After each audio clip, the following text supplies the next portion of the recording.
జగన్ గారినేమో మాకు ఎస్సీలకి ఆయన ఇప్పుడు కూడా ఎస్సీలు పార్టీ అని చెప్పుకుంటాడు తప్ప ఏం చేసింది ఏమీ లేదు అని చెప్పేసి ఆయన చెప్పారు. అంటే ఈ టోటల్ ఎపిసోడ్ లో తెలుగుదేశం పార్టీ జడా శ్రవణ్ కుమార్ కి మధ్య ఏమన్నా ఆంతరంగిక చర్చ గానీ ఆంతరంగిక ఈ జరిగినాయి అంటారండి? ఒప్పందాలు ఏమన్నా జరిగినాయి అంటారా? జరుగుంటాయా అని అడుగుతున్నాను అని మీరు అడుగుతున్నారు. అటువంటివి జరగకూడదు అని నేను అనుకుంటున్నా. జరిగి ఉండకూడదని కాదు, జరగకూడదు అని నేను అనుకుంటున్నా. బట్ ఇంకా మరి అతను మొన్నటిదాకా చంద్రబాబు నాయుడు గారిని గట్టిగానే తిట్టాడు. మరి నిన్న ఏమీ అనకపోవటం, పైగా మరి మెచ్చుకున్నారని కూడా అంటాం, ఇవన్నీ అనుమానం లేని వాళ్ళకు కూడా అనుమానం రేకెత్తించే విధంగా ఉన్నాయి ఈ మాటలు.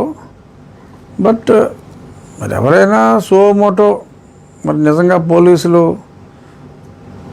కంప్లైంట్ తీసుకుంటారా, వాళ్ళే లేదు ఎవరైనా ఒకవేళ నా అభిమానులు, నేనైతే పవన్ కళ్యాణ్ గారు హోమ్ మినిస్టర్ అయ్యేదాకా నేనైతే కంప్లైంట్ ఇవ్వను డెఫినెట్గా. ఇది నా స్టాండ్. అంటే నా నాలుగు ఆయనకే పంపుతానన్నారు ఒకటి. రెండు, మొన్న పవన్ కళ్యాణ్ గారు ఈ క్రిమినల్స్ నేను హోమ్ మినిస్టర్ కానందువల్ల హ్యాపీగా ఉన్నారు అని అన్నారు. సో కాబట్టి ఇతను క్రిమినల్. సో ఆయన హోమ్ మినిస్టర్ అయ్యే వరకు క్రిమినల్స్ హ్యాపీగా ఉంటారని చెప్పి మరి కళ్యాణ్ గారే అనుకుంటున్నప్పుడు, ఇదిగో ఈ నాన్నగారు ఇంకేదో అనుమానాలు పెట్టాడు. ఈ బ్యాక్గ్రౌండ్లో ఇక నేను కంప్లైంట్ ఇచ్చి కూడా యాక్షన్ తీసుకోవట్లేదు అనుకోండి, మళ్ళీ అదొక నామర్థం నాకు. డిప్యూటీ స్పీకర్ స్థాయిలో ఉండి మీరు కంప్లైంట్ ఇచ్చినప్పటికీ కూడా మళ్ళీ ఏదో లేదని చెప్పి మళ్ళీ ఇలాగే ప్రెస్ మీట్ పెట్టమని చెప్పి ఇలాగే నన్ను అడుగుతారు. సో కాబట్టి నేను కంప్లైంట్ ఇచ్చినా, ఒకవేళ ఎవరైనా కంప్లైంట్ ఇచ్చినా చర్య ఒకటే ఉంటుంది. చర్య అంటూ ఉంటే ఇలాగా మాట్లాడి నాలుగు కోసేస్తాను, సమాధి కట్టేస్తాను, ఎవడ పడితే ఆడు. ఇప్పుడు చట్టం అంత క్లియర్గా ఉండి, సుప్రీంకోర్టు రూలింగ్స్ ఉండి, ఎక్కడా కూడా ప్లేసెస్ ఆఫ్ వర్షిప్ దగ్గర మైకులు పర్మిషన్ లేకుండా ఉండకూడదు, పర్మిషన్ ఇచ్చినప్పుడు కూడా ఇన్ని డెసిబల్స్లో ఉండాలి అంటే నేను చెప్తున్నాను. వీళ్ళు కోరికేసుకో గొట్టంగాడు ఇటు చెప్పేయటానికి.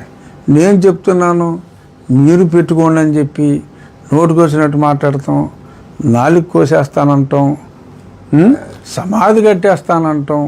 ఇటువంటి మాటలన్నీ కూడా మాట్లాడిన తర్వాత ఎటువంటి కేసు ఏమీ లేకుండా ఉపేక్షించటం. పైగా ఇవాడేమన్నా ప్రజానాయకుడు అంటే సార్ నా 71 కోట్లు వచ్చినాయి, మరి అలాగా మాట్లాడేస్తూ ఉంటే, ఈ రకంగా మాట్లాడిన తర్వాత కూడా ఉపేక్షిస్తాయి. డెఫినెట్గా నాకు తెలిసి ఎవరొకరు కంప్లైంట్ ఇస్తారు నా తరఫున. నన్ను అభిమానించే వాళ్ళు, అతన్ని అభిమానించే క్రైస్తవులు అందరూ అతన్నే అభిమానిస్తున్నారని చెప్పి అతను ఒక అపోహలో ఉంటే, ఖచ్చితంగా హిందువులు అందరూ నన్ను అభిమానించాలి. అంటే 14% అభిమానిస్తున్నారన్న భ్రమలో అతను ఉంటే, 80% అభిమానిస్తున్నారు అన్న భ్రమలో నేను ఉండొచ్చు. ఆ 80లో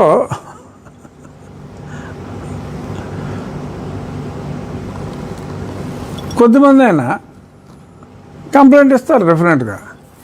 ఆ ఇచ్చిన కంప్లైంట్ని ఆ పోలీసులు సీరియస్గా తీసుకుంటారా మరి చూడాలి. మంచి ప్రభుత్వం అని అందరూ అంటున్నారు. సో మంచి అంటే ఇలాగా హింసని ప్రోత్సహించే, అంటే హింసని ఖండించని మంచా, ఇలా ఒక రాజ్యాంగబద్ధ పదవిలో ఉన్న వ్యక్తినే మరి ఈ రకంగా అది కోసేస్తాను ఇది కోసేస్తానని చెప్పి అంటూ ఉంటే మరి ఉపేక్షిస్తారని నేను అనుకోవట్లా కంప్లైంట్ అంటూ ఇస్తే. కానీ నేను మళ్ళీ చెప్తున్నా, నేను కంప్లైంట్ ఇవ్వను. నాకెందుకన్నా పవన్ కళ్యాణ్ గారు